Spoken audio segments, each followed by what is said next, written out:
এইখন ঘৰ মোৰ নিজৰ কৰি লোৱা সপোনো থাকিব নেকি? এই সপোনটোৰ বাবে মই কি কৰা নাই। এইখন ঘৰৰ একমাত্ৰ অধিকাৰী ৰমেন বৰুৱা অৰ্থাৎ মোৰ একমাত্ৰ দাদা, তাকো ময়ে হত্যা কৰিলোঁ। কিন্তু এতিয়া মই ভবাৰ মতেচোন একোৱে হোৱা নাই। আৰু আকাশকো মই তেনেকৈ প্ৰেমৰ জালত ফচালোঁ। ইহঁতৰ ঘৰৰ যিমানবোৰ প্ৰপাৰ্টি আছে সেই সকলোবোৰ মোৰ নামত কৰিলেহে মই সেইখন ঘৰলৈ উভতি যাম। আৰু সকলোবোৰ প্ৰপাৰ্টি মোৰ নামত কৰাৰ পিছত সেই আকাশৰ লগত জানো মই থাকিম। মই মোৰ জান ৰাহুলৰ লগত এটা সুন্দৰ জীৱন কটাম। বৌ, ৰীমাৰো মা আছে নহয়? আকাশ, তেওঁলোক ভিতৰতে আছে। ব'লা নহ'লে ভিতৰলে। ব'লক বৌ। জোৱাই আহিছেচোন। জোৱাই মা ভালে আছে নহয়? আছো আৰু দিয়া। তাতনো তুমি কি কথা পাতি আছা? ব'লা ভিতৰতে। সেই কুলপখনিজনীৰ লগত কথা পাতিলে তোমাৰ আৰু দিনটো বেয়াহে হ'ব। মা, আপুনি যে বৌক তেনেকৈ ক'লে কিয়? জোৱাই, সেই কুলপখনিজনীয়ে মোৰ একমাত্ৰ ল'ৰাটোৰ মূৰটো খালে। মা, সদায় জানো একোবোৰ কথাকে ধৰি থাকিলে হ'ব? যোৱা মানুহজন গুচি গ'ল। এতিয়া আপোনাৰ লগত যি আছে তেওঁৰ লগত ভালদৰে মিলি চলিবলৈ শিকক। এতিয়া চাব আপোনাৰ ঘৰখনৰ কোনো অশান্তি নাই। জোৱাই হ'ব, মোক ইমান জ্ঞান দিবলৈ নালাগে নহয়।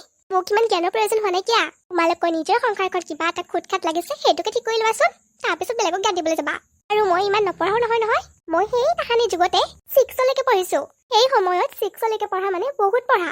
যিমানখিনি লাগতিয়াল জ্ঞান লাগে সেইখিনি জ্ঞান আছে মোৰ। কিন্তু মা, সদায় জানো বৌৰ লগত এনেদৰে মানসিক অত্যাচাৰ চলাই থকাটো ভাল হৈছে আপোনাৰ? এইটো জোৱাই হ'ব নালাগিছিল একেবাৰে। দিলো হয় মছলাটো একেবাৰে ভালদৰে।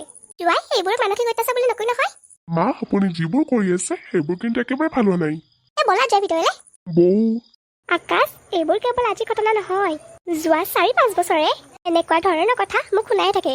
প্ৰথমে মনটোৱে নিজৰ নতুন নামবোৰ মানি ল'ব পৰা নাছিল যদিও এতিয়া খুব ভালকৈ মানি লৈছে।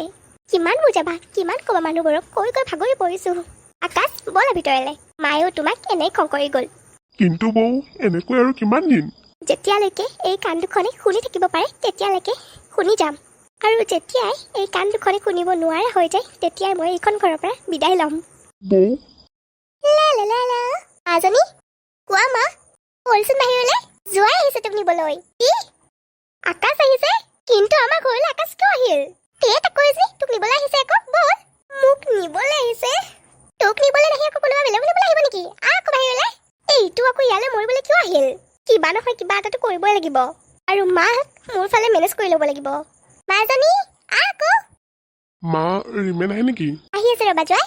আকাশ, আহা নহ'লে বহিলো আহি। এনেদৰে থিয় হৈ কথা পাতিবানে? নাই বৌ, মই এনেকৈ ঠিক আছো। আকাশ, তুমি ইয়ালৈ কিয় আহিছা? আকৌ মোক মাৰিবলৈ আহিছা নেকি? প্লিজ আকাশ, মই তোমাৰ ওচৰত সাহায্য কৰিছো, মোক আৰু নামাৰিবা।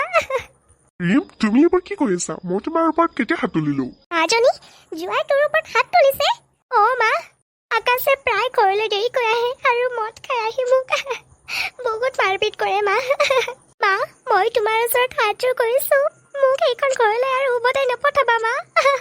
মোক জীয়াই মাৰি পেলাব সিহঁতে। ৰিম, তুমি এইবোৰ কি কৰিছা? মই তোমাৰ ওপৰত কেতিয়া হাত তুলিলো? আৰু নেক্সট কথা, মইচোন ডিলছ নকৰোৱে।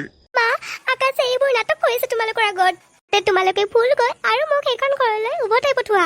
মা, তুমিতো তোমাৰ ল'ৰাক হেৰুৱালাই, এতিয়া তোমাৰ ছোৱালীকো হেৰুৱাবলৈ মন আছে নেকি? যদি হেৰুৱাবলৈ মন নাই তেতিয়াহ'লে মোক এইখন ঘৰলৈ উভতাই নপঠাবা মা। ৰিম, তুমি এইবোৰ কি কৰিছা? মনে মনে থাকা জোৱাই। মুখেৰে আৰু এটা শব্দ উচ্চাৰণ নকৰিবা তুমি। তোমাক মই মোৰ নিজৰ ল'ৰাৰ নিচিনা ভাবিছিলো, কিন্তু তুমি যে তেনেকুৱা ওলাবা মই কেতিয়াও ভবা নাছিলো। মা, মোক এবাৰ বিশ্বাস কৰক। ৰিমে আপোনাৰ আগত যিবোৰ কথা কৈছে সেইবোৰ সকলোবোৰ মিছা। এইটো এটা সাজি লোৱা কাহিনী হয়। মা, তুমি তোমাৰ ছোৱালীক বিশ্বাস কৰিবানে নে আন কাৰোবাক? যদিহে তুমি আকাশক বিশ্বাস কৰা তেতিয়াহ'লে তুমি মোৰ মৰা মুখ দেখা পাবা মা। তুমি নিজে চিন্তা কৰা মা, যিজন ল'ৰাই মোৰ ওপৰত ইমানখিনি মানসিক অত্যাচাৰ চলাই মোক মাৰপিট কৰে সেইজন ল'ৰাক বিশ্বাস কৰিবা মা? মোৰ আইজনীও মইতো সদায় বিশ্বাস কৰোঁ। মোৰ ল'ৰাক মই হেৰুৱালো, এতিয়া মোৰ একমাত্ৰ ছোৱালীজনীক হেৰুৱাবলৈ নিবিচাৰো। মা, এবাৰতো মোক চান্স দিয়ক। আকাশ, তুমি এইখন ঘৰৰ পৰা ওলাই যাব পাৰা। মা, আপুনি এবাৰ আকাশৰ কথাখিনি শুনক। চালাক কুলক্ষণি, মোৰ ল'ৰাটো মূৰটোতো খালিয়ে, এতিয়া মোৰ কি ছোৱালীজনীৰ মূৰটো খাবলৈ মন নেকি তোৰ? মা, আপোনাৰ ল'ৰাৰ মূৰ মই খোৱা নাই। তেখেত আপোনাৰ ল'ৰা হ'লেও তেখেত মোৰ স্বামী আছিল।